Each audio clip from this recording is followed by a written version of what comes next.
Well, good morning.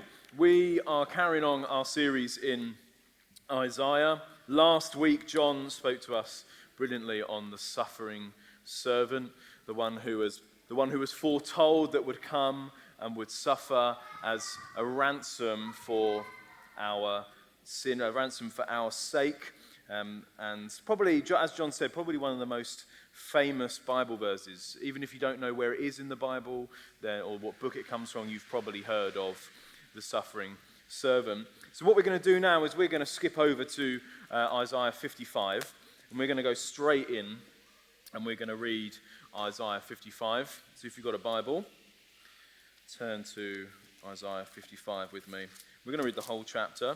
I'm hoping it's also going to come on the screen for you. So in my Bible, or in this ESV, it's titled The Compassion of the Lord. Come, everyone who thirsts, come to the waters, and he who has no money, come, buy and eat. Come, buy wine and milk without money and without price. Why do you spend your money for that which is not bread, and your labor for that which does not satisfy? Listen diligently to me, and eat what is good, and delight yourselves in rich food. Incline your ear and come to me. Hear that your soul may live, and I will make with you an everlasting covenant, my steadfast, sure love for David. Behold, I made him a witness to the peoples, a leader and commander for the peoples. Behold, you shall call a nation that you do not know, and a nation that you did not know shall run to you, because of the Lord your God and of the Holy One of Israel, for he has glorified you.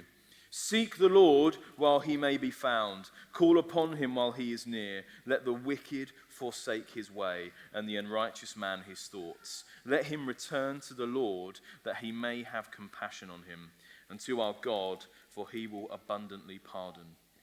For my thoughts are not your thoughts, neither are your ways my ways, declares the Lord. For as the heavens are higher than the earth, so are my ways higher than your ways, and my thoughts than your thoughts. For as the rain and the snow come down from heaven and do not return there, but water the earth, making it bring forth and sprout, giving seed to the sower and bread to the eater, so shall my word be that goes out from my mouth. It shall not return to me empty, but it shall accomplish what I purpose, and shall succeed in the thing for which I sent it. For you shall go out in joy and be led forth in peace. The mountains and the hills before you shall break forth into singing, and all the trees of the field shall clap their hands. Instead of the thorn shall come up the cypress, instead of the briar shall come up the myrtle, and it shall make a name for the Lord, an everlasting sign that shall not be cut off. Lord, thank you for your word. Thank you that you describe things so vividly to us, even sometimes confusing, Lord, but we ask that you would be with us this morning. Give us open hearts, open eyes, Lord, to what you would show us and teach us this morning. Would you help me with what I feel that you have laid on my heart to prepare, Lord? Would you help me to discharge it properly and fully, Lord? Would you fill us with your spirit as we gather and hear from your word? Pray this in the wonderful name of Jesus. Amen.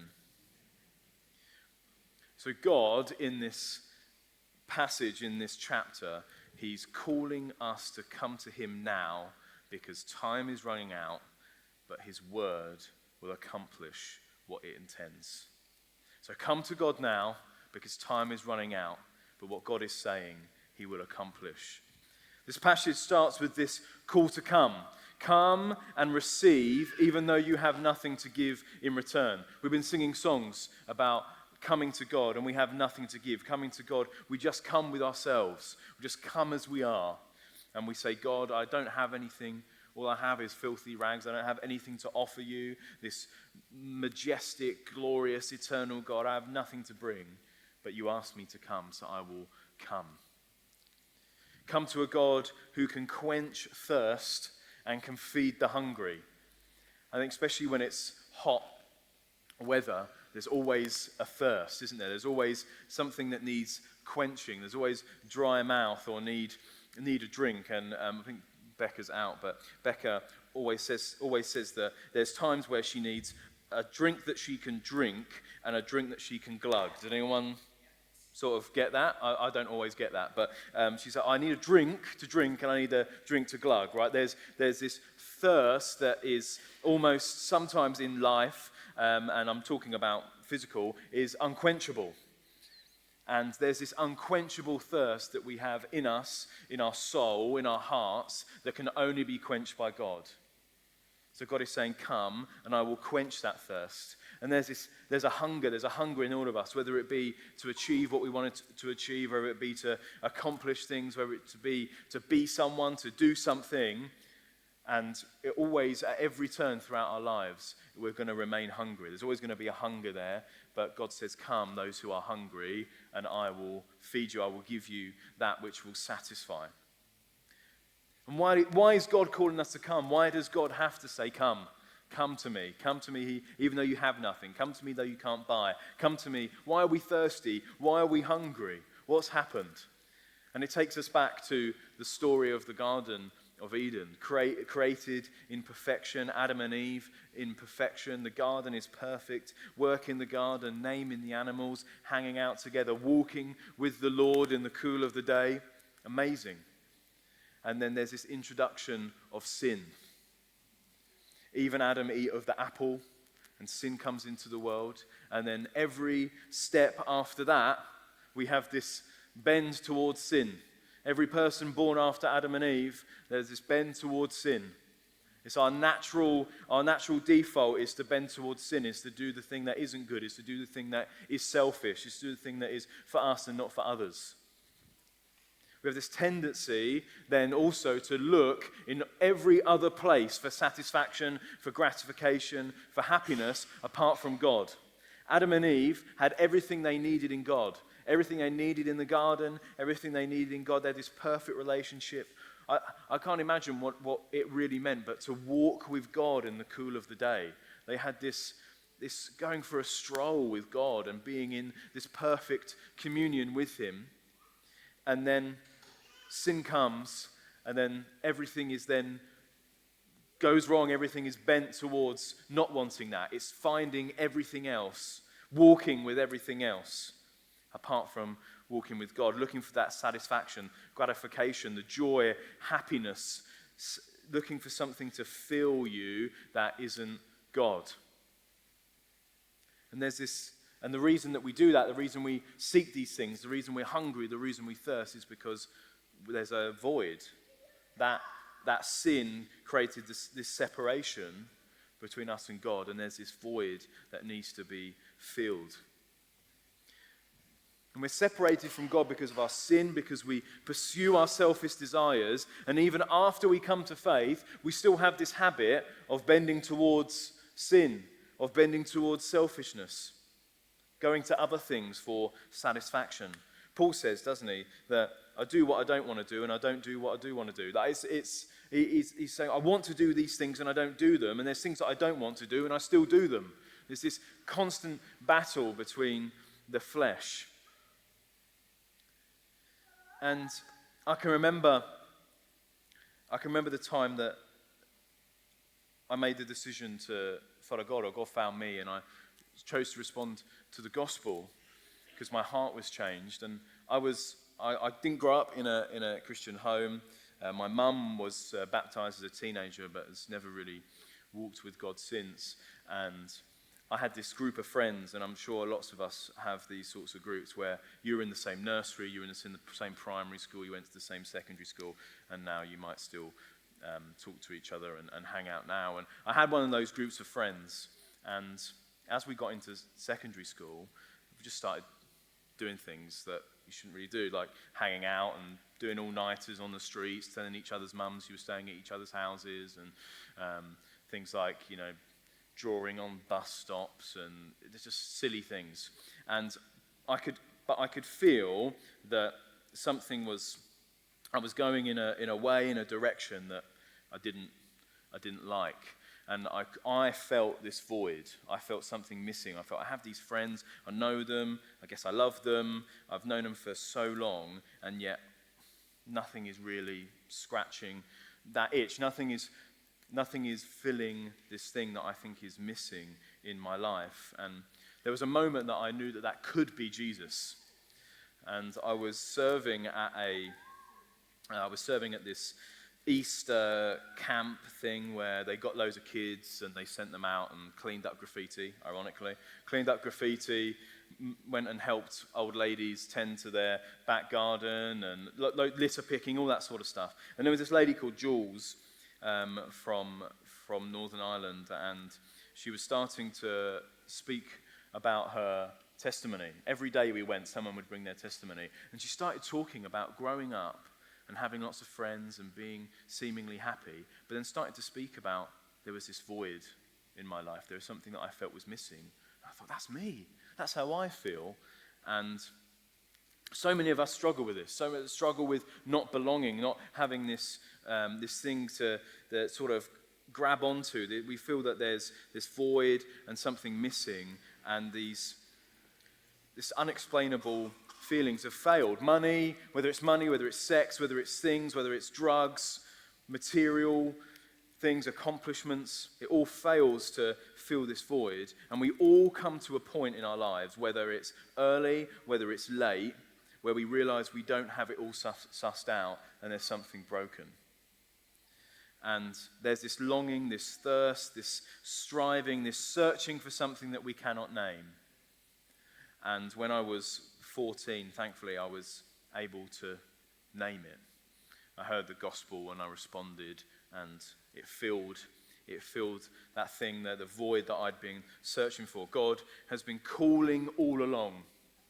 God is calling us. Every person who doesn't know God, He is calling. He's calling those to respond to Him. He's calling their names. He's calling them out, calling them to respond, and we're just not listening. We're deaf. We've been talking about it, haven't we? Come those who have ears but are deaf. Come those who have eyes but cannot see. We all spend ourselves. This is what God says. Why do you labor for things that don't satisfy? Labor for bread that doesn't satisfy. Why do you eat that which doesn't satisfy? We all chase these things. We all chase these substitutes. We all chase the career. We all chase our family. We all chase whether it's sport or our hobbies, what we love doing. We all chase these things. We all hear these competing voices.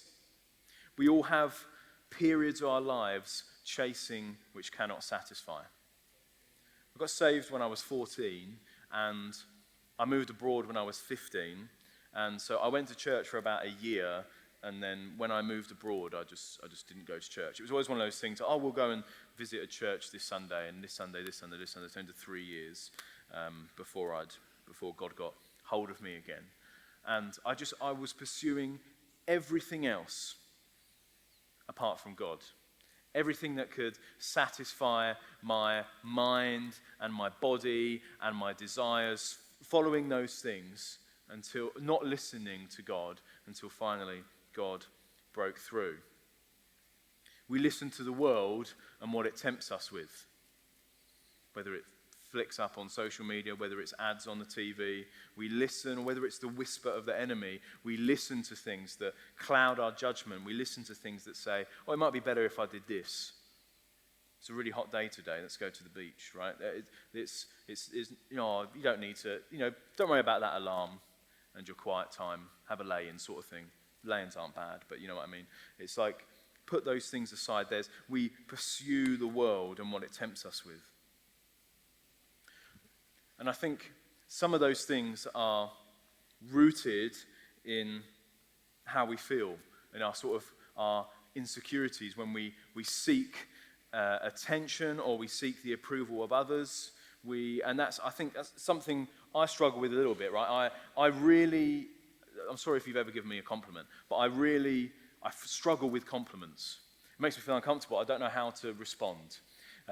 So don't stop giving me compliments, by the way, because then I'll just feel really bad about myself. But I feel a bit awkward. I'm like, I don't know what to do. You say thank you? Do you say I know? Or what do you say? I don't know what you say, but I have this difficulty with that, which is really weird because on one hand, I I really struggle with compliments, but on the other hand, I want the approval of others. Like we all do, right? We all want someone to sort of say, well done, or someone to give you a pat on the back, or someone to say, that was good, or you're doing well, or something like that. And we have people in our lives that do that. We have those Barnabases, right? We have son of encouragement. That's what Barnabas means. We have those people in our lives that come and encourage us. I have a particular lady from our previous church in Biggin Hill. Every time I see her, I struggle to leave the room, because she's one of those people who's sort of like just really encourages you and speaks into you, and you're wonderful, and all this sort of stuff. And I love spending time with her, but I can't spend too much time with her. But for me, that's a struggle. I don't like one thing, but yet I need it. We have these competing voices, and I don't want to rely on that feeding me. I don't want to rely on that satisfying me, the approval of others, that sort of imposter thing where I'm like, I feel like an imposter, so I need someone to come and tell me that I'm doing really well in order for me to be satisfied, in order for me to feel like I'm worth something, or for that to satisfy me.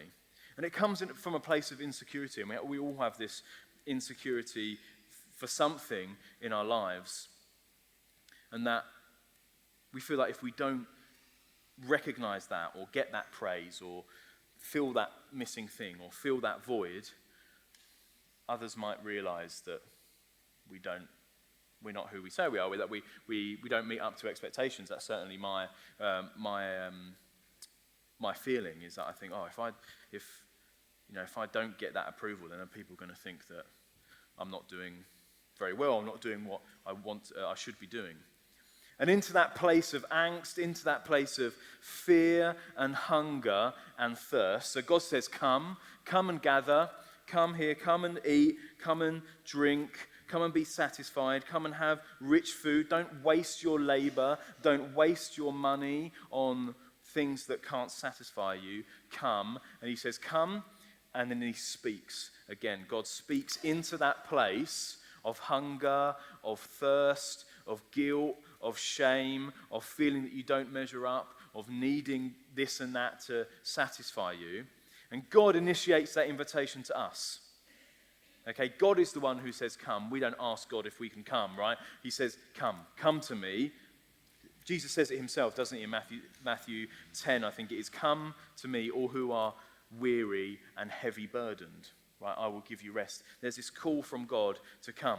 Come eat, come drink. Doesn't matter if you don't have anything to offer.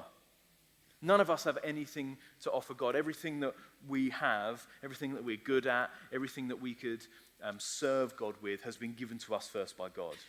So we come to God empty-handed. It doesn't matter if we don't have anything to offer. It doesn't matter how we feel or what we think of ourselves. The invitation is to listen to God. God says, come, and then he doesn't just leave it there. He says, come and listen. Come and listen to me. Come and eat good food that is rich. We have friends that live over by Clapham Common, and he's one of my oldest friends. I've known him for a long time.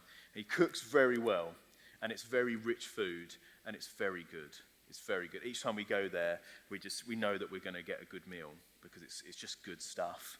And that's what I thought of when I read this. Come and eat good food that is rich. And I think about sitting at their dining room table, and we had this like short rib ragu with pasta. It was incredible, and that's what I thought of. I'm thinking of, if that is so good in the flesh, how rich and good and sustaining is what God give me? When I come and I listen and I eat from him, I eat his good food, I eat the food that is rich, that doesn't just sustain me, but it nourishes my very soul.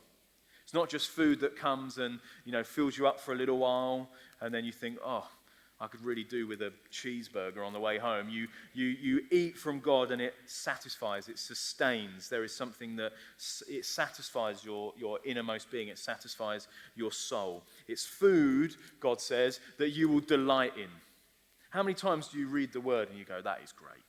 I love that. That is great. I was reading, I'm in Exodus at the moment. I'm coming to the very end of Exodus, and sometimes we have the tendency, don't we, when we read the heading and it's like, the priestly robes, and you think, oh my goodness, this is going to be a whole chapter of describing what Aaron should be wearing and what his son should be wearing. You think, I'm just going to skip that in a Bible plan, tick, tick, tick. And there's like genealogies in a way, but I've really tried to be conscious to I've read it before, but to really read it. And I was reading it and I was thinking, this is so intricate, and it sounds amazing, and it sounds so, almost impossible to make. Almost like we can't keep up with this God. Where are we going to get these materials from? Where are we're going to get these things from? I would love to see what, maybe he's in his priestly robes in heaven, but I'd love to see what Aaron is wearing. And all of that to say is that we look at it, and it's this amazing thing that God has done. And I look at the word, and I look at what Aaron would wear just so that he could go and atone for the people, right? Just that he could go into not even the presence of God, but near the presence of God, so that he could go and deal with the sacrifices, that he could go and deal with the atonement for the people. All of that just for that. And I think, God, you are amazing. There's this intricacy, and it sort of talks about who God is. This amazing ephod and cloak and turban and gold and thread and all that sort of stuff. I just delighted in it this morning. That sounds really nerdy and boring, but I sat there and I thought, this is so cool. I just delight in it.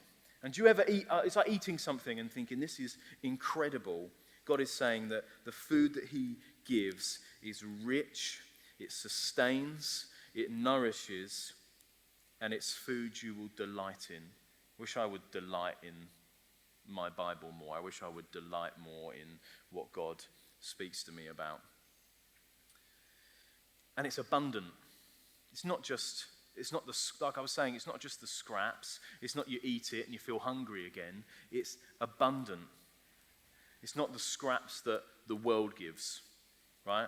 Because we do what the world, when we are tempted by the world and we do that thing, or that we concentrate on this thing in the world, we realize that we're going back again and again and again, and we're doing it. It never satisfies. It never brings sustenance. This is grace offered by God. Rich, delightful food and grace offered by God. Not based on what you can offer, but based on God's love and care for his people.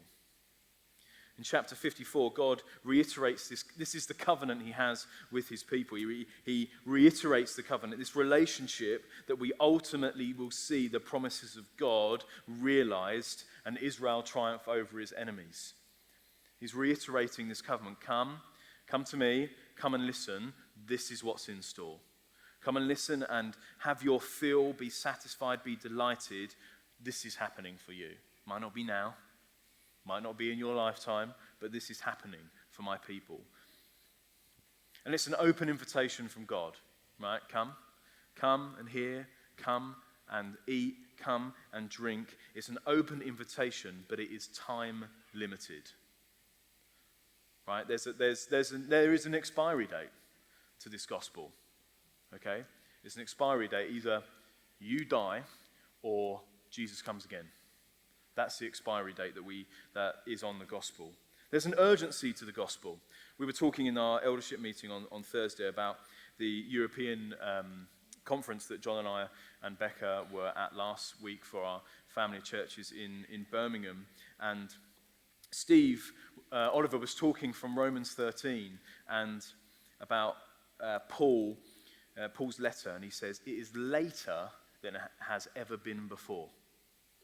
Right? It's later than it's ever been before. There's an urgency. There's this sort of, I'm trying to find the words to describe it. There's this sort of taking along of us and the advancement of the gospel, but it's all coming to a head. It's not an endless road. We're coming to a point where Jesus is going to come again and everything's wrapped up. There's no more need to preach the gospel. There's no more need to go church without walls. There's no more need for Alpha. There's no more need for these things because Jesus comes again and wraps everything up. And the time is later than it's ever been before, right? It's one less day that we have to preach the gospel to our community. The commission of Jesus is to go and spread the gospel to all who would hear it. That's why we do the things we do, right? To go and spread the gospel to all who would hear it. Jesus is coming back, right? It's both a joy and a delight and a warning. Jesus is coming back.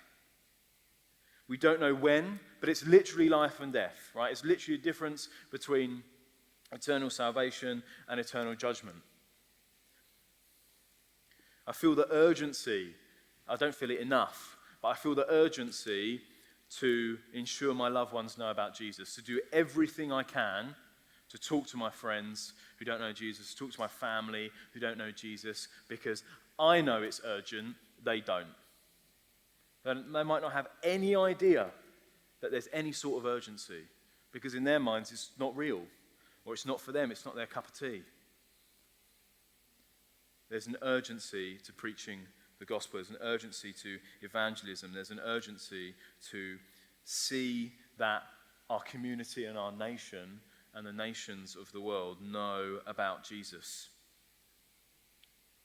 John was right last week when we were talking about church, when he was talking about Church Without Walls, that it's nice, it's lovely, it's a good thing to give out chocolates and hugs and to worship and to say hello and give out leaflets, but we must stress the urgency of the days that we live in. Right? We don't want to stand necessarily on the corner and be fire and brimstone, but it would be remiss of us not to tell the people of our community that they're in need of Jesus, or in need of a Saviour. And if you're not a Christian here today, right? I don't know if there's anyone here who hasn't put their faith in Jesus. I genuinely implore you, I plead with you to at least consider the words of Jesus, to at least consider the Bible. You can take one. They're at the back, they're in the front. Take one, start in John, in the New Testament, near the back. Start there. Consider the words of Jesus, because it's literally life and death. Consider who Jesus was and what is written about him and what he has done for you and what he has done for me. Consider his words. Consider last week what we were talking about, the suffering servant, the one who is going to be sent, the one who's going to be flogged, the one who's going to be hung from a tree, the one who's going to have a spear driven into his side, the one who is born of a virgin, that comes as a baby, the one that lives the perfect life that we cannot measure up to, the one who fulfills the law which we couldn't, the one who is accused although guiltless, is found guilty although guiltless, is hung on a tree punished although guiltless, dies although guiltless as a ransom for you and me, so that the things that we have done, so the things that we choose to do are covered, are forgiven. At least consider those words. At least consider that fact. This is an invitation to turn from old ways. Okay, it's an invitation to turn to God while he is still near. Seek God while he can still be found.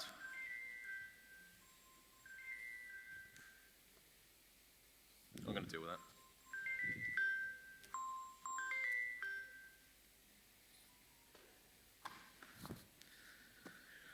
Right.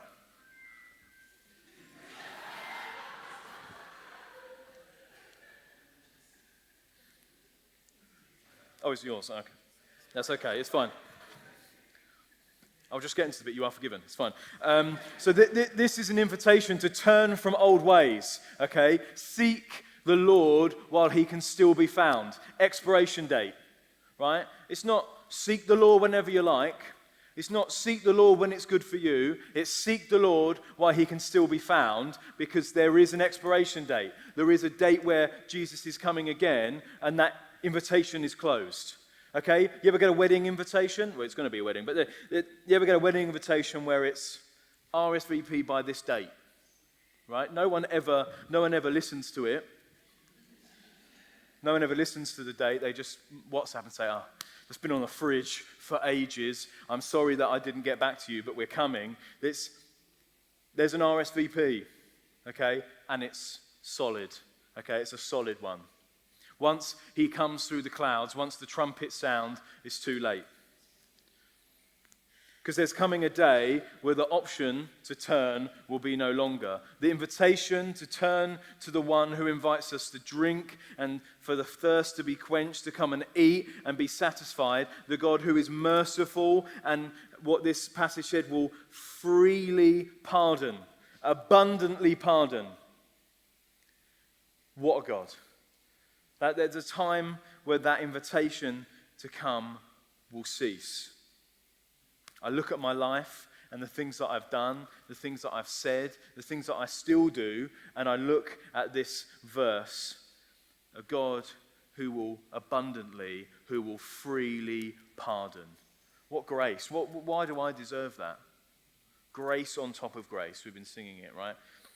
There is this free invitation to come and to receive forgiveness and to receive grace before it's too late. And we can trust this invitation. We can trust it because what does God say? His word never returns to him empty. It never returns to him void. It never fails. For he is not like us. He's not like us. He doesn't make promises he cannot or will not complete. He doesn't say things that he doesn't then do. Doesn't make promises that he doesn't then keep.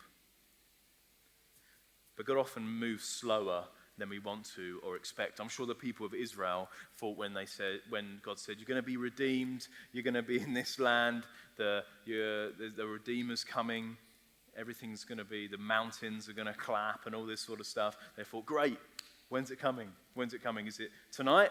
Is it the end of the week? Is it the end of the month? Sometimes God's timing and his keeping of those promises aren't to our timing. That's certainly been my experience. They might not be in the way that we want. They might not be in the way we expect these promises to be kept, these prayers to be answered. But he always fulfills his purpose. And what he does is never in vain. It's never in vain. He doesn't do something for the sake of it. He doesn't do something just because he felt like it. What God does and wills and purposes is never in vain. It's never without purpose. It's always to fulfill his purpose, and it's always for our good. The good of those who love him and are called according to his purpose. And we're told his promises and the keeping of his promises are as sure as the rain and the snow making things wet. When it rains, things get wet. When it snows and the rain melts, things get wet, right? God's promises are as sure as the rain. It's almost obvious. Of course, when it rains, things get wet. Of course, when God speaks, he keeps his promises. Of course, when he promises, these things are brought to fruition. Of course, when he speaks, he delivers. There's a promise here of fruitfulness, a promise of joy, of creation joining in with the rejoicing. I'm going to read that. Again. That last bit there. For you shall go out in joy. This is God talking to his people. You shall go out in joy and be led forth in peace. The mountains and the hills before you shall break forth into singing. And all the trees of the field, trees, not the mountains, the trees of the field shall clap their hands. Instead of the thorn shall come up the cypress. Instead of the briar shall come up the myrtle, and it shall make a name for the Lord, an everlasting sign that shall not be cut off. There's this promise of fruitfulness and of joy, of creation joining in with the rejoicing. There's this promise that if we come to God, if we get our thirst quenched, if we get our hunger satisfied, if we listen to him, if we follow him, we will see this day. of the fruitfulness of the Lord, of creation joining in with us in this worship and rejoicing of God and what he has done.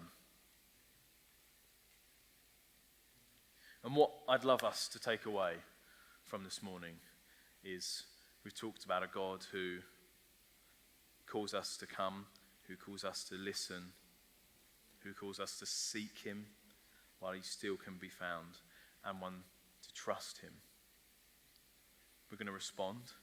So if the band can come, we're going to respond with communion. But I want us to be a people, I want a beautiful family church to be a people who hear God, right? They come to God, they hear him, they seek him, and we trust him, right? That we would respond to the call of God, that we would listen to it, that we would seek after him and ensure others know that they need to seek while he still can be found, and to trust him.